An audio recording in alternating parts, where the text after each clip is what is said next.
The British Gadget hidden. Inside a deck of playing cards.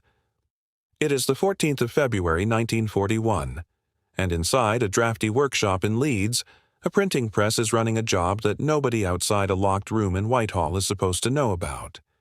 The machine that normally churns out boxes of happy families and seaside postcards is instead laying down a thin, near-invisible layer of ink onto sheets of silk, sandwiched between the painted faces of ordinary playing cards. A woman in a factory overall peels back the corner of a Queen of Hearts to check the join is clean, then sets it on a stack destined for a Red Cross parcel bound for a prisoner of war camp in occupied Germany. To anyone who intercepts it, the parcel contains nothing more than a deck of cards for bored men to pass the time. In reality, hidden inside that deck is a complete silk map of the German-Polish border region, smuggled past censors who had no idea they were looking directly at it. This is why it matters.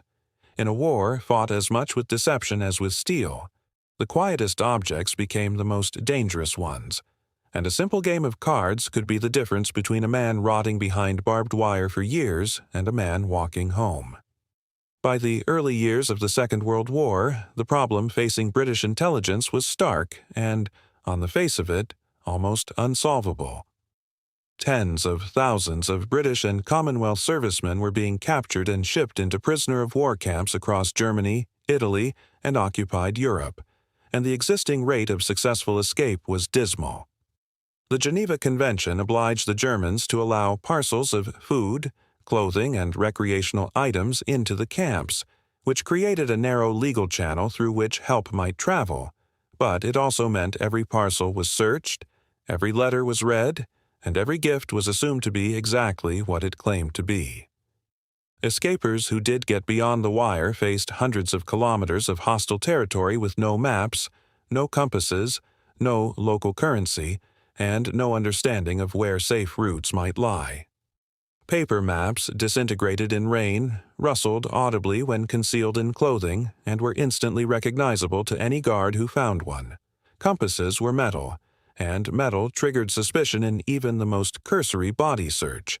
The camps themselves, particularly the supposedly escape-proof O-Flag and Stalag network, were watched by guards who had grown practiced at searching incoming Red Cross parcels for anything resembling a tool of escape. By 1940, it was clear to the small team within British intelligence tasked with aiding prisoners that conventional methods of supplying escape equipment were simply not viable. Something had to travel inside objects so mundane, so thoroughly associated with idle amusement, that no censor would think to dismantle them. The challenge was not merely technical, it was psychological. The equipment had to be invisible not because it was well hidden, but because the object carrying it was beneath suspicion entirely. The man at the center of solving this puzzle was Christopher Clayton Hutton, an officer attached to MI9, the branch of military intelligence dedicated to assisting escape and evasion. Hutton, known to colleagues simply as Clutty, was an engineer by temperament and a showman by instinct, and he approached the problem the way a stage magician approaches a trick. The audience must never suspect where to look. He turned to one of Britain's most established games manufacturers, Waddington's of Leeds, a firm already well known for producing Monopoly sets and playing cards, and whose managing director, Norman Watson, agreed to put the company's printing expertise to clandestine use. Waddington's possessed a particular skill that made it uniquely suited to the task, a patented process for printing on silk, originally developed for theater programs, which produced material thin enough to be folded into a space no larger than a postage stamp, yet durable enough to survive being soaked, balled up, or stuffed inside a boot for weeks. Silk had another crucial property that paper lacked. It made no sound when folded or unfolded, which mattered enormously to a man trying to consult a map in the dark inside a hut full of sleeping guards. The cards themselves were manufactured in a process that exploited the simple fact that a playing card is not one piece of card, but several layers laminated together. Waddington's technicians learned to split a card cleanly into two thin leaves, insert a section of printed silk map between them, and re-glue the card so that it looked, felt, and shuffled exactly like any other in the pack.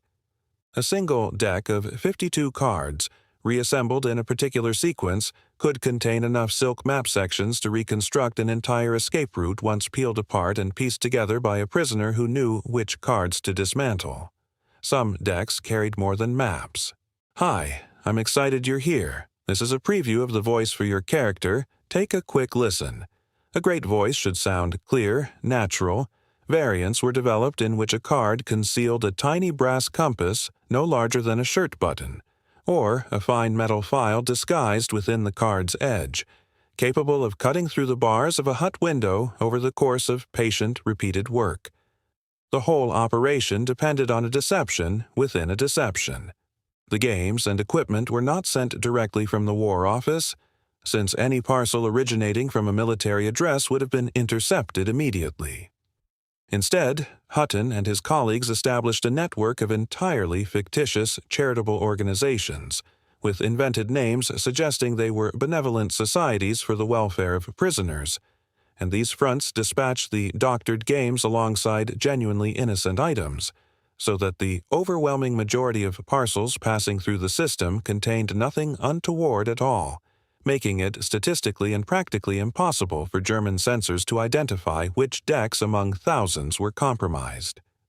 Production figures from this period remain incomplete, since much of the paperwork was deliberately destroyed or never centrally recorded for security reasons, but historians estimate that tens of thousands of escape maps in various concealed forms, including those in cards, were distributed to prisoner-of-war camps over the course of the war.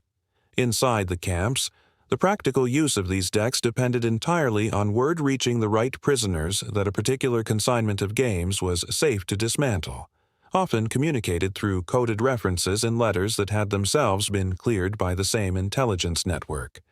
Accounts from former prisoners describe the quiet, almost surgical process of separating a card by its edges with a fingernail or improvised blade, easing out the silk and smoothing it flat to study a route weeks or months before any attempt was made. The maps found their greatest documented value not necessarily in single dramatic breakouts but in the broader culture of preparedness they fostered within camps, where escape committees maintained libraries of route information gleaned from dismantled decks, building a collective body of knowledge passed between successive escape attempts. Specific individual escapes that can be directly and verifiably tied to a card-concealed map are harder to pin down than wartime propaganda later suggested, since prisoners rarely recorded in writing exactly which smuggled item had aided them, for fear of compromising the method for those who remained. What is well attested is the psychological effect on German camp administrations once the existence of the scheme became suspected. A creeping paranoia set in, and guards began dismantling innocent decks of cards sent by genuine families, searching toys, board games, and gramophone records with mounting suspicion, which in itself absorbed German manpower and attention that might otherwise have gone toward tightening security elsewhere. If you are finding this interesting, a quick subscribe helps more than you know. German intelligence and security services were not unaware that escape aids were being smuggled into camps, and they mounted their own efforts at detection, periodically issuing directives to guards to inspect games and books with greater rigor, and on occasion they succeeded in intercepting compromised parcels. What the Germans never developed, by contrast, was an equivalent offensive program of their own design, since German prisoners held in Britain and the Commonwealth were not generally attempting the kind of long-distance overland escapes through hostile, heavily patrolled territory that made silk maps so valuable to Allied airmen and soldiers in continental Europe. The strategic need simply did not exist in the same form.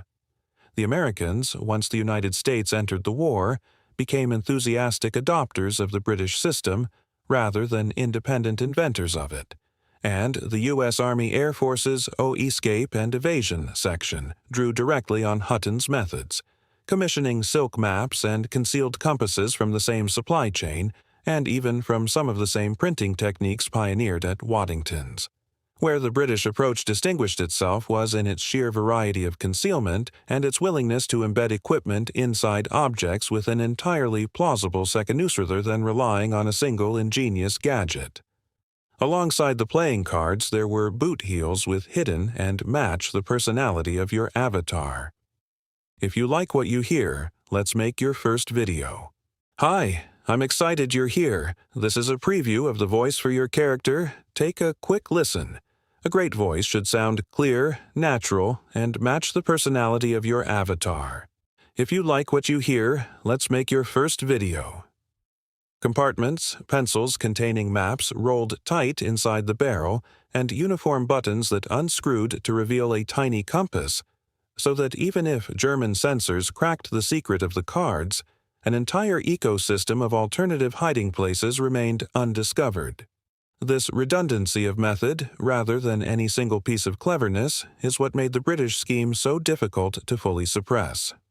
The material impact of the silk map cards on the overall rate of successful escapes from European prisoner-of-war camps is genuinely difficult to quantify with precision, and historians are right to be cautious about attributing escapes to any one piece of equipment when prisoners typically relied on a combination of inside knowledge, forged papers, local assistance from resistance networks, and simple luck. What can be said with more confidence is that the psychological impact, on both sides of the wire, was considerable. For prisoners, the knowledge that British intelligence was actively, continuously working to aid their escape, even from thousands of kilometers away, sustained morale in conditions designed to crush it. For camp authorities, the discovery of the scheme bred a lasting institutional anxiety about the most ordinary objects passing through their gates. The broader legacy of the program extended well beyond the war itself, shaping post-war thinking about survival equipment for aircrew and special forces, and the principle of concealing essential tools inside everyday objects became a standing feature of escape and evasion kit design for decades afterwards. Surviving examples of the silk-mapped playing cards are held today in the collections of the Imperial War Museum in London, and in smaller regimental and intelligence museums where the cards are displayed split open, the silk maps unfolded beside them, so that visitors can see for themselves how unremarkable the deck appears when closed and how complete a secret world it concealed when opened. Return, for a moment, to that workshop floor in Leeds, to the woman checking the seam on a Queen of Hearts before it disappears into a parcel bound for a camp she will never see. She does not know, and cannot know, whether the map inside that particular card will ever be used, whether the man who eventually peels it open will study it once and discard it, or whether he will trace its lines by candlelight the night before he goes over a wire fence into the dark. That uncertainty is, in its way, the entire point. The scheme was never built around the certainty of any single success. It was built on the simple, patient multiplication of small chances, deck after deck, parcel after parcel, year after year, until the odds shifted, however slightly, in favor of the men trapped behind the wire. A deck of cards is, by design, a thing of chance, 52 possibilities shuffled into uncertainty each time it is dealt. There is something almost poetic in the fact that British intelligence chose precisely this object, an emblem of randomness and idle play, to carry within it the most carefully engineered certainty available, a fixed, printed, permanent route to freedom, waiting patiently inside a jack or a king for a hand steady enough to find it. What was achieved was not one dramatic escape, but an entire infrastructure of hope, smuggled past censors a card at a time, hidden in plain sight inside the most ordinary object in the room. The guards search the parcels, they check the seams of boots and the spines of books, and all the while the answer sat shuffled into a deck of cards on a table, waiting to be dealt.